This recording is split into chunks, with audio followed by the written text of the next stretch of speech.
because again, like if, like I give you the Tina story. She was a stray. They caught her, a stray dog, maybe 10 months old, running crazy in Miami, which I have no idea. She must have just got loose because she would have been killed by a car in the next few minutes. But luckily somebody got her. They put her already on medication there. They were gonna euthanize her. And I saw a video. I'm like, I will take the dog. And I was very, very sincerely wanting to see what an animal veterinary behaviorist will do. What would the approach be? I want to learn it. And I contacted few of the, like in the board of their, you know, the people that write the mission statements and all the protocols. And they refused because they look at my website, and because I use aversives and I'm a balance trainer. So we have a, I don't know how they put it, but some conflict of interest, and it will basically not work because of that. So I tried to assure them. I'm like, listen, the reason I'm contacting you, I know who I am, and I was not gonna hide who I am. I actually told you up front. But I'm telling you that I can do step by step anything you want me to do. I want to help the dog, and you believe that you can. So they refused, but they gave me another person to contact locally. So we got in touch. We, you know, I mean, we went to evaluation. It was, they basically said that was a top 5 in a whole career of the veterinarian behaviorist, top 5 of any cases. And she's been in this business since the 80s. So extremely severe case. I mean, you've seen the videos, licking floors and chasing and biting things for hours without, like, you have to stop her. I mean, like an obsessive compulsive disorder in the worst possible way, you know, and there is something to, like, people, when some people understand it, but some people don't know what really means, how crazy this is. And it's like the behavior patterns, they take over the environment as opposed to the environment driving the thoughts and the behavior patterns.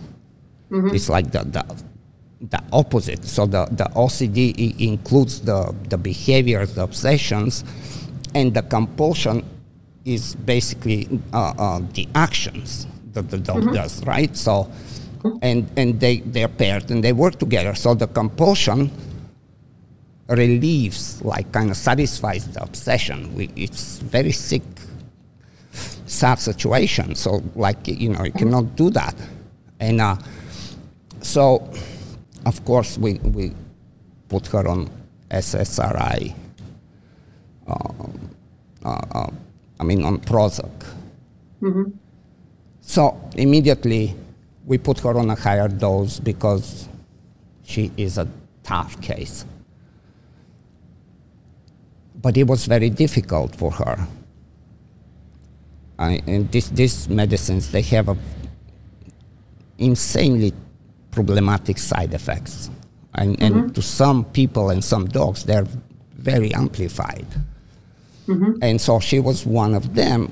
Granted, she was on a higher dosage, so, but then I know that anybody that has dealt or experienced anything with psychotropic meds is, you know, there is a process of trying to find the right dosage, right?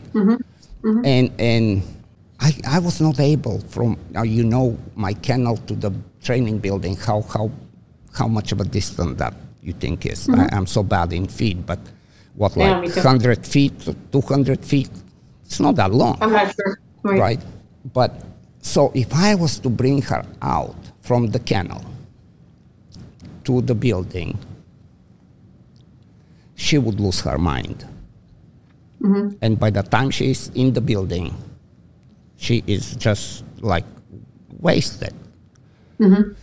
So then I asked them, well, so I cannot use aversive, I cannot put her on prong collar, I cannot put her on, I have to somehow bring her in. One, the suggestion was, well, we offer a toy. She's like, she does not want a toy. She was a dog that would never think about, that was just not in the repertoire. Yeah. So that was not a solution. Then the other one was, well, let's teach her Karen Overall's take a deep breath relaxation protocols. I'm like, okay, you have to explain to me what are we doing? And I watched a little video of a dog supposedly taking deep breaths. And I had to ask, well, I don't understand, what are we looking for and what am I supposed to, how do I teach her and how do I reward her?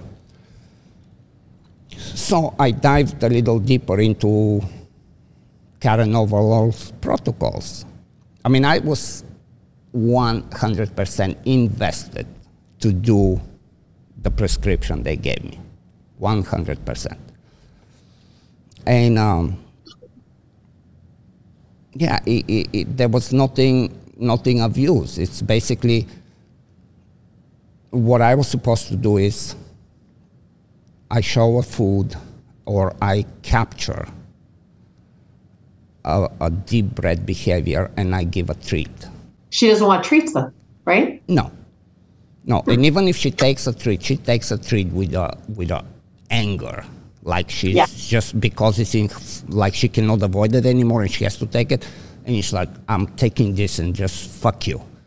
Like that was the That's attitude. Not positive reinforcement then. Right. So I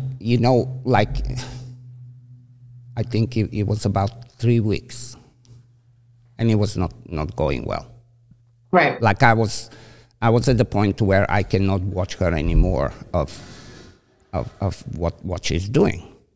So you were in the exact same position, right? That when those trainers are looking, saying, we refuse, we won't even engage with you because we won't even be able to stomach watching you even attempting with the dog, right?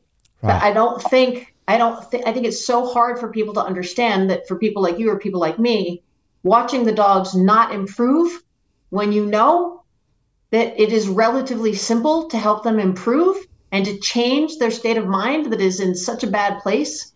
It's as painful for me to watch dogs linger like that any longer than they need to. Fearful dogs, that's another one for me, is when super, super fearful dogs and nobody wants to put any pressure on them whatsoever.